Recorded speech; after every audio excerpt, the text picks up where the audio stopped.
ही एक जामुन का बड़ा सा पेड़ था। उसी पर बने अपने घोंसले में कौवा रहा करता था।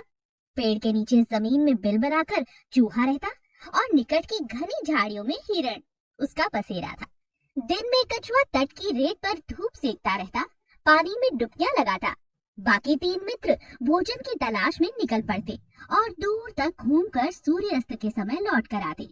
चारों मित्र इकट्ठे होते, एक दूसरे के गले लगते, खेलते और धमा चौकड़ी मचाते।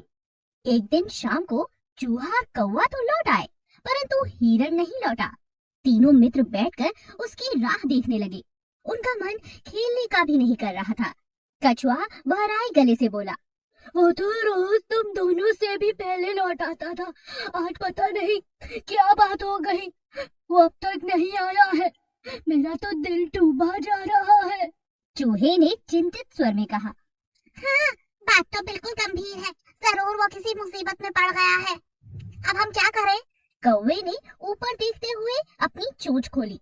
मित्रों, वो जिधर चढ़ने जाता है, मैं उड़कर वहां देखकर आता हूँ, पर अंधेरा घिरने लगा है, नीचे कुछ नजर नहीं आएगा। हमें सुबह तक प्रतीक्षा करनी होगी।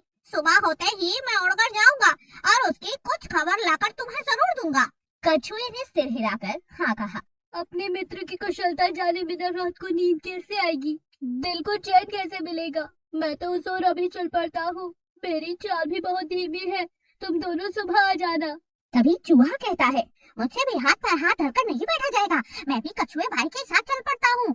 कौवे भाई तुम सुबह चल पड़ना। कछुआ और चूहा तो चल दिए, लेकिन कौवे ने रात आंखों आंखों में काटी। जैसे ही सुबह उठा, कौवा उड़ चला।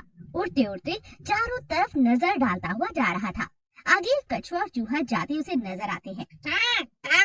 आवाज लगाकर उसने उन्हें सूचना दी और उन्हें देख लिया और वो खोज में आगे जा रहा था। अब कौवे ने हिरण को पुकारना भी शुरू कर दिया। मित्र हिरण, तुम कहाँ हो? आवाज दो मित्र। तभी उसे किसी के रोने की आवाज सुनाई दी।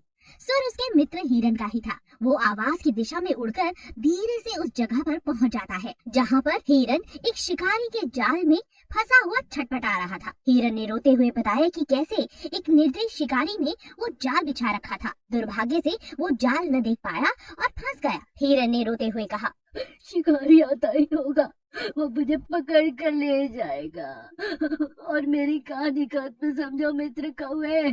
तुम चूहे और कछुए को भी मेरा अंतिम नमस्कार कहना। कौवा कहता है, मित्र हम तुम्हें छुड़ा लेंगे। हिरण ने निराशा व्यक्त की। लेकिन तुम ऐसा कैसे कर पाओगे? कौवे ने पंख फड़फड़ाते हुए कहा, सुनो, मैं चूहे को पीठ पर बैठा कर लेकर आता हूँ, वो पैरे दांतों से जाल काट देगा, उतर डालेगा। हिरण को आशा की किरण दिखाई दी, उसकी आंखें चमक उठी।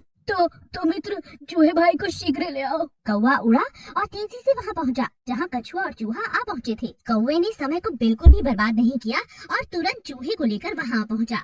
चूहे ने तुरंत जाल को काटा और अपने मित्र को बचा लिया। चारों दोस्त फिर से बहुत खुश थे, एक दूसरे के गले लगते हैं और अपने घर की तरफ निकल चलते हैं। सच्ची मित्रता इसी को तो कहते हैं। बहुत बहुत शुक्रिया मित्र, तुमने मेरी जान बचाई है। आओ गले लग जाओ।